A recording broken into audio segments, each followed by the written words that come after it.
Hector Guzman with the City of La Quinta Public Works Department, Traffic Division. I'm Assistant Engineer. Okay, and this is? Nazir Lalani. I'm the Contract City Traffic Engineer for the City of La Quinta, and I'm here at City Hall 3 days a week. Okay, and what should the public do if they think that they're stuck at a traffic light and nothing's happening? What should they do? If it's something that's a repeated problem, they need to first of all recognize that when the signals are synchronized, they don't respond as quickly, so they may have to wait until it's their turn. But if they continue to see they're being skipped because they're not being detected by the loops in the ground or the cameras that we use now up in the air as well, they need to let us know if it's a repeated problem. And because if it happens once, it could be for a variety of reasons. It could be that an emergency vehicle went through and scrambled the signal temporarily, or it could be that in some of our intersections a pedestrian can cause the signal to get scrambled because they take so much longer to get through the intersection or across the intersection. But if it's a repeated problem, then they need to go to the city's website and let us know. And we follow up on every single request and we respond. Okay. And with signals, we are not monitoring them 24 hours a day at the computers. We look at them in the morning, check everything is working okay. But if a problem develops, we may not be aware of it. So the citizens can really help us by letting us know when something's not working. Okay, but don't call, use the website. It really is better to use the website. They can give us their phone number, their email address, and we'll use that to contact them. Okay, good. And Hector, what are some things you think the public should know about what goes on here at City Hall and what you do?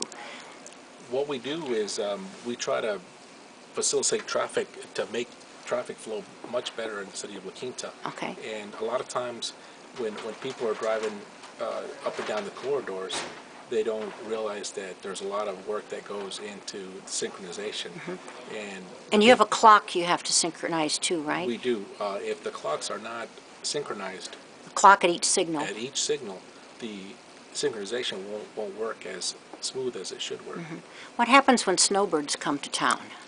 When snowbirds come to town, it increases the traffic, the amount of traffic on the streets, which in turn we have to account for that in the synchronization, and the ZIR makes changes to the different plans to give more time to certain movements or certain directions. Okay, we assume traffic will move more slowly when there are more people and slower drivers. Yes. Yes. It will. It will move slower, and we have to make minor adjustments.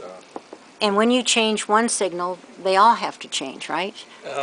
Yes, well, again, the cycle lengths have to be all the same. So when we try to run a shorter cycle length during the summer when there aren't so many snowbirds, then all the signals have to be changed over. And the other thing that we try to do is we shorten up the hours that we synchronize for because the volumes are lower in the summer. The drop is about 25% in the summer. We know that from our traffic counts. And does the synchronization run 24 hours a day? Oh, no, it does not. We start at 6:30 in the morning during the week and finish around 8:30 to 9:30 at night, depending on which corridor it is.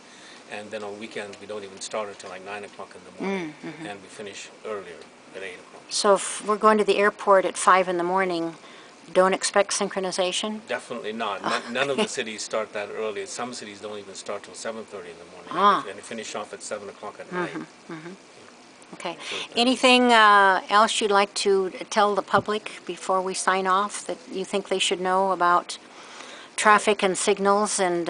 That is a very complicated business, and that one intersection can take several hundred pieces of data to make it work according to the laws that regulate signal timing, as well as just synchronizing everything to make it work.